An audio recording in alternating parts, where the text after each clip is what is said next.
নমস্কার, আমি শম্পা দাস। জয়পুর টুডের আরেকটি ভিডিওতে আপনাদের সবাইকে জানাই স্বাগতম। বর্তমানে আমি উপস্থিত রয়েছি বদরপুরে। বদরপুরে কাছাড়ি রাজার শাসনকালে নির্মিত এই ঐতিহাসিক ফোর্টের সামনে।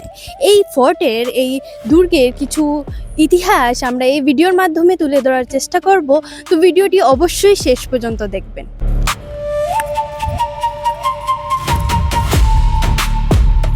এই দুর্গটির সামনে এবং পেছনে দুটি প্রবেশপথ রয়েছে, যার চার কোণায় চারটি বুরুজ বা বাস্টিয়ন ছিল।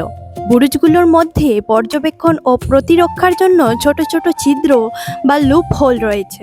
সরকারি তথ্য অনুযায়ী দুর্গটির দৈর্ঘ্য প্রায় 18.60 মিটার এবং প্রস্থ প্রায় 19.25 মিটার।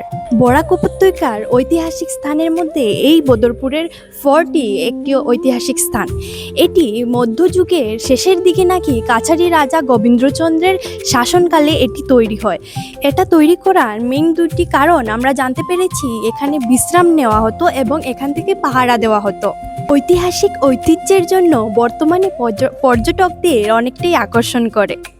আজ বদরপুরের দুর্গের শুধু একটি পুরানো স্থাপনা নয়, বরং বরাক উপত্যকার অতীত ইতিহাস, কাছাড়ি রাজবংশের ঐতিহ্য এবং এটি অঞ্চলের প্রতিরক্ষার ব্যবস্থায় একটি গুরুত্বপূর্ণ অংশ।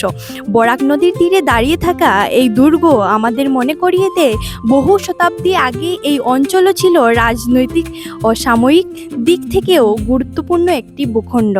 দুর্গটির অবস্থান ছিল কৌশলগতভাবে অত্যন্ত গুরুত্বপূর্ণ।